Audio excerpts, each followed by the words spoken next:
All right, so today we're going to talk about something called molecular geometry. What do you think that probably means? Geometry. Okay, what does geometry typically study? Shapes, right? So molecular geometry means we're going to start looking at the shape of our molecules. And we're going to look at them specifically in three-dimensional shape.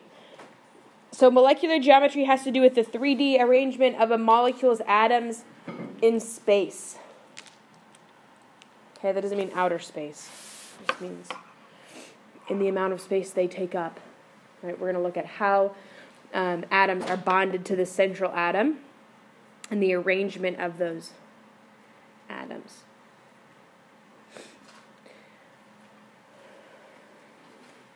We've talked a little bit about when we draw our two-dimensional structures or our Lewis structures. If we've got four things bonded around our central atom, right, we don't draw them like this, right? Why do we not draw them like that? Yeah, it's not evenly spaced. It's not balanced, right? It doesn't look very pretty. So when we're looking at our molecular geometry, we're going to look at how they're drawn three-dimensionally and how they really behave in space. And we're going to look specifically at an app next class that can allow us to build molecules and then maneuver them in 3D so that we can really see what they look like and what shape they really take on. Today we're going to introduce those shapes just a little bit. So we're going to look at the number and the type of electron domains to help us look at what molecular geometry they have, or the shape of the molecule. So electron domain is a new term for us. That's not something that we've heard before. So I'm going to give you the definition for an electron domain.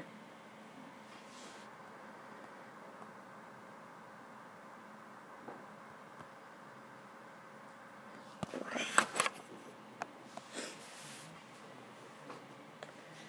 So electron domains can be thought of as how many things are really connected. I don't want to maybe necessarily say bonded to the central atom, because domains can be both bonding and non-bonding domains. Okay? So we look at the number and the type of electron domains to help us determine the molecular geometry. And so this is telling us how many things are around that central atom.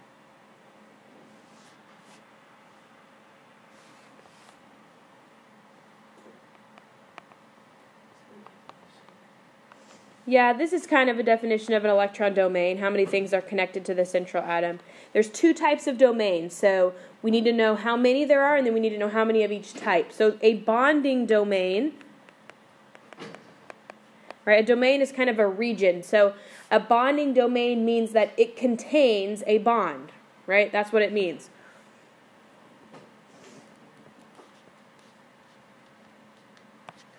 And then a non-bonding domain, what do you think it probably contains?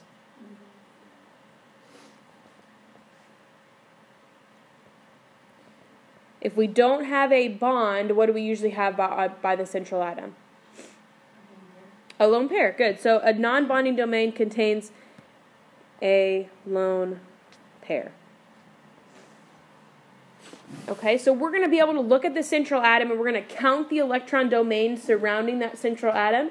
And we need to know how many of them are bonding domains and how many are non-bonding domains. And the good news is it's really easy to do. Okay. By just looking at the chemical formula, you don't have to necessarily write this last bullet down, but just by looking at the chemical formula, so if I look at H2O or C2H4, or I look at some formula, it's really hard to tell three-dimensionally what that molecule looks like, right? There's really no way for us to tell what it would be shaped like. So we have to draw its Lewis structure, and then we're going to use these rules to help us determine what three-dimensional shape it takes on. So on the back of that sheet, that grid that you see, these are all different types of molecular geometries, okay, or shapes of our molecules. And so there's lots of different types of shapes, and it all depends on how many things are bonded to the central atom and what types of things are bonded to the central atom or connected to the central atom. Okay, so we're going to use something called VSEPR theory, right? That maybe isn't what exactly the acronym stands for, but I call it VSEPR theory. And VSEPR theory stands for Valence-Shell Electron-pair Repulsion. So I need you to know that term and what that acronym means. Valence-Shell electron-pair repulsion. And I'm going to break that down for you here a little bit, but I want you to know what that term means, so maybe highlight that in your notes.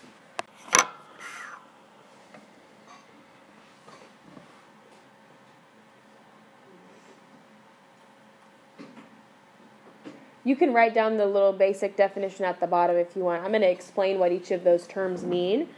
And I'm going to give you the full definition, but you don't necessarily need to know the definition word for word.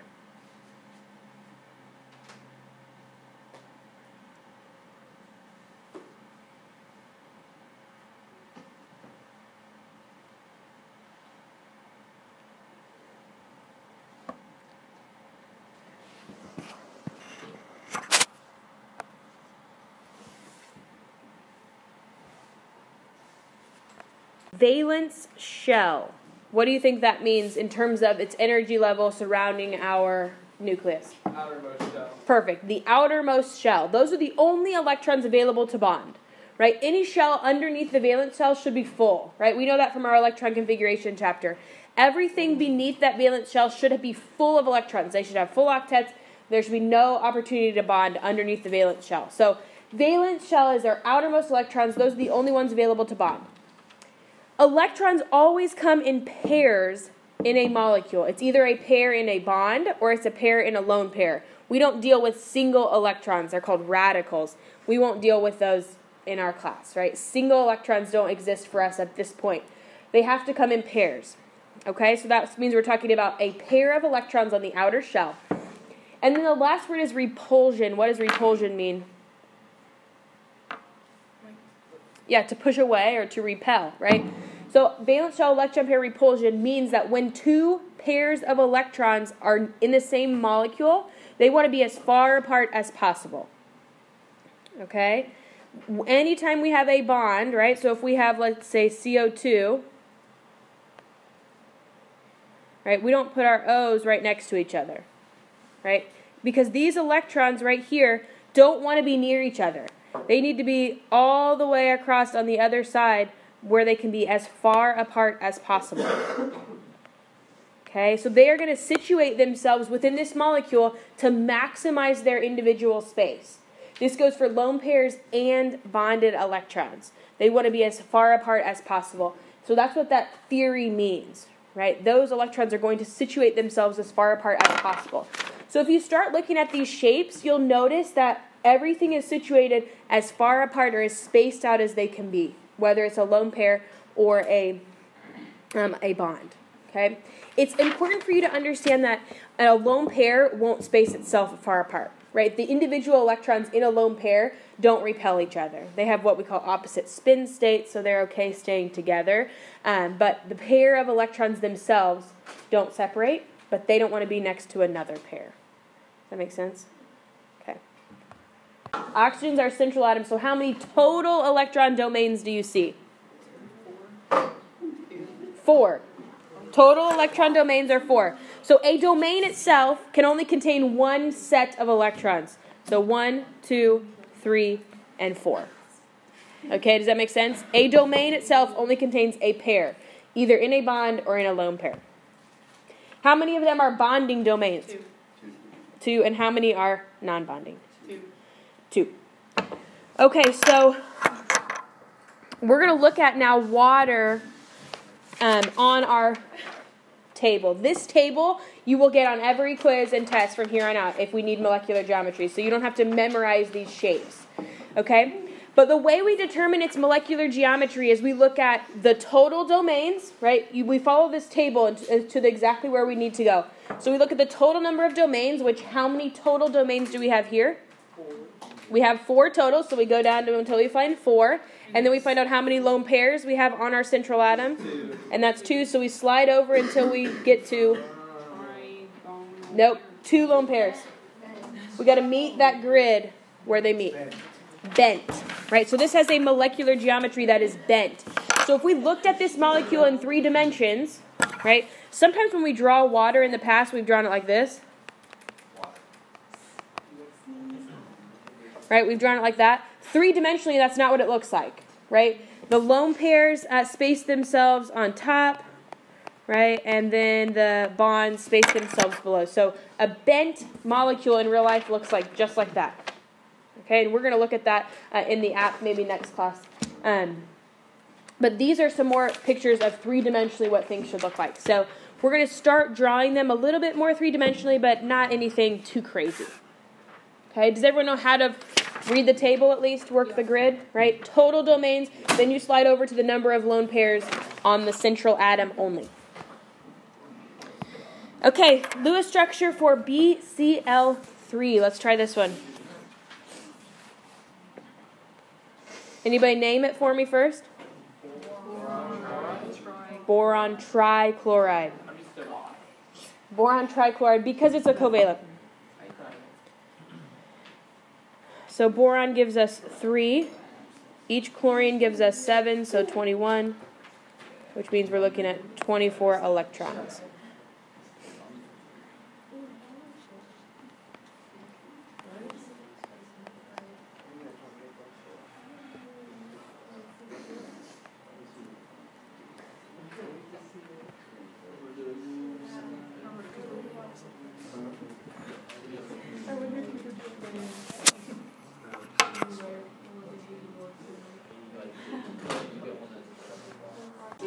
So are we okay with boron being an incomplete octet? Yes, right? It only contributes 3.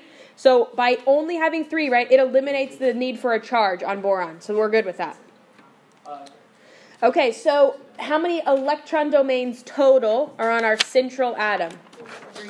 3. So we slide down to 3. So there's only 2 possible shapes. How many lone pairs are on our central atom? 0. So we go to this no lone pairs grid, which means our shape is... Yeah, you pronounce it trigonal planar. That's okay. What exactly is a domain? Like, is that a pair of electrons, or is that like... That's right. An electron domain is a region where electrons are located. And it can be a non-bonding domain, which contains a lone pair, or it can be a bonding domain, which contains a bond. So each here, we have 3 regions that contain electrons. 1, 2, 3. Okay? Okay. So on this chart, you're looking at total, and then you look at lone pairs. So you got to look at both of those things. Yeah?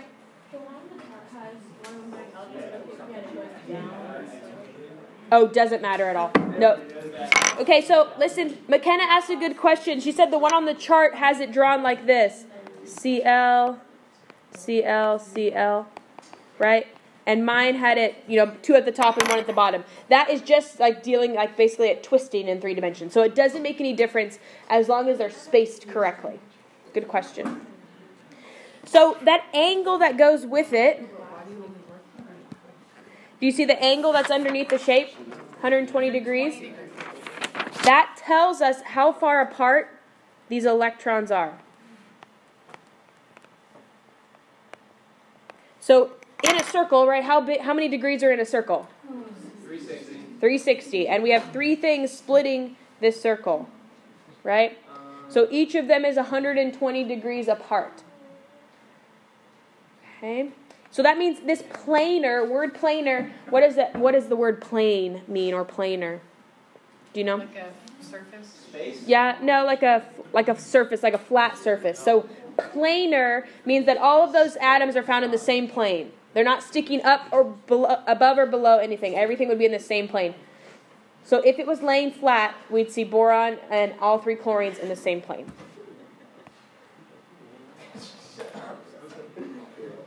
All right, let's try CBr4. Name it for me first. Good. Carbon tetra bromide.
right, so how many total domains do we have here?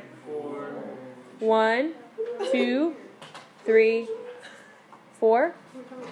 Do we have any lone pairs? 4 total domains. No lone pairs, which means it is what shape? Good. Tetrahedral. We don't have to draw it that way, no. So I'm going to explain what it's meaning when it draws it this way. So, listen. Tetrahedral, when you see these drawings and you see that thicker line and then there's a dotted line, you see what I'm talking about? The thicker line means that it's coming out toward you. The dotted line means it's going away from you. Okay, so three-dimensionally, what a tetrahedral molecule looks like, it looks like a triangle on the bottom, and then there's another one that's up top, so it's kind of a triangle base, and then another top, so it kind of makes like a little pyramid almost. Okay, so you have a triangle base, and then one that's pulled up top, so that's what a tetrahedral molecule looks like. You don't have to draw it that way. Okay, we can still draw our Lewis structures in 2 dimensions. Right here. Okay, so you don't have to draw it that way. But when we look at it, I want you to understand those thick lines means that it's coming toward you. Dotted lines means it's going away from you. So you can start to envision. When we use the app next class, I really do think it gives you a good idea of what they look like. We're going to be able to rotate them in 3 dimensions and really look at what they truly are shaped like. So I think it will help.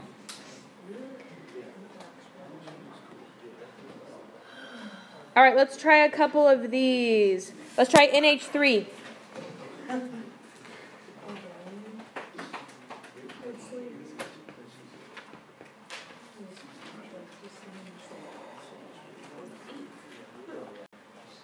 For NH3,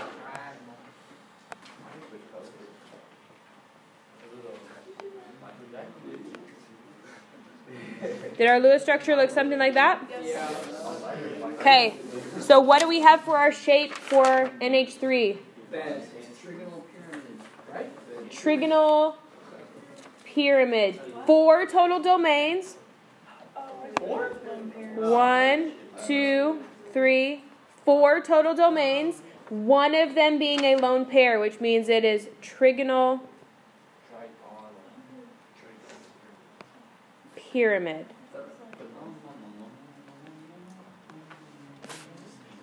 So wait, we count lone pairs on the central atom, but not all the lone pairs? Correct. Okay. Correct. So it's only lone pairs on the central atom. Yeah. Bonds now. So what if I have a double bond? Do they count as 1 domain or 2? 2. 1. 1. It's still a region that contains... Hey. Too loud. It's still a region that contains one... it's still a region that contains electron, and it's leading to one thing that's connected to the central atom. So a multiple bond, a double or a triple bond, still only counts as 1 domain. Okay, that's really important. 1 domain.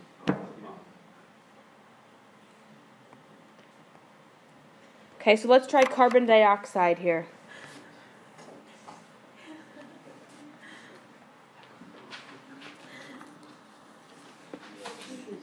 Since we're talking about multiple bonds, you would probably expect carbon dioxide to have a double bond somewhere, right? Yeah. Yeah.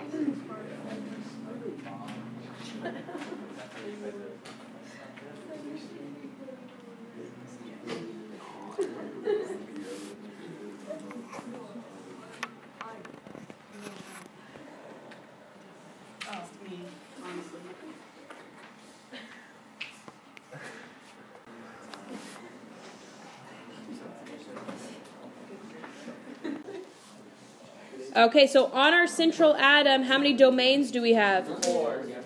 1, 2. What am I doing? 2 domains. Okay, reel it back in. 2 domains. Any lone pairs on our central atom? No. So what's the only shape this could take on? Linear. Okay, so you don't overthink this, right? If we only have 3 molecules, they have to be in a straight line, right? There'd be no other way for them to orient themselves any further apart. It would have to be in a straight line. So the bond angle for linear is what? 180 degrees, right? Things can't get further apart than 180 degrees. So anytime we have something that's going to have to be in a straight line, right, it's got to be 180 degrees. All right, why don't you try this one on your own?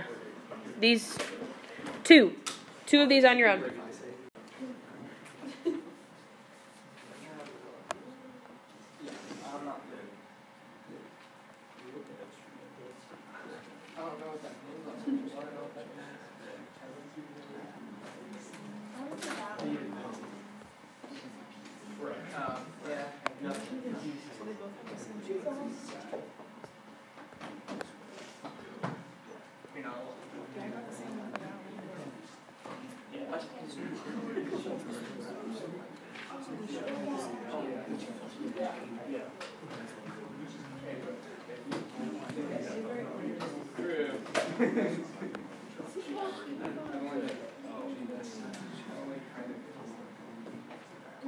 I slid in there and maybe got it.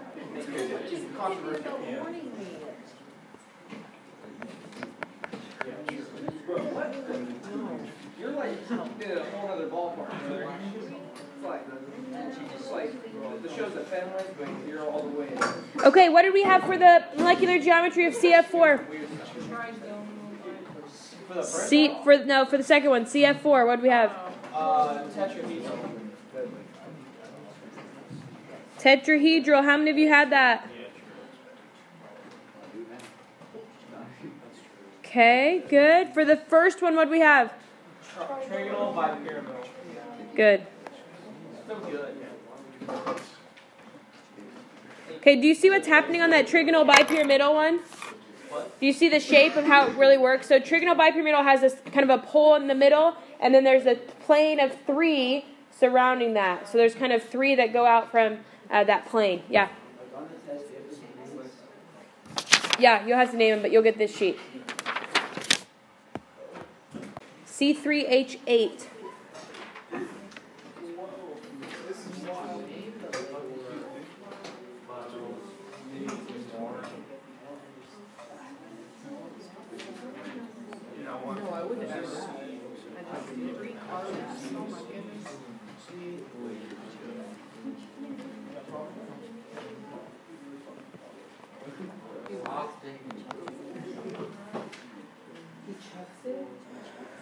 Right, we have 3. All right, we got to reel it in a little bit here.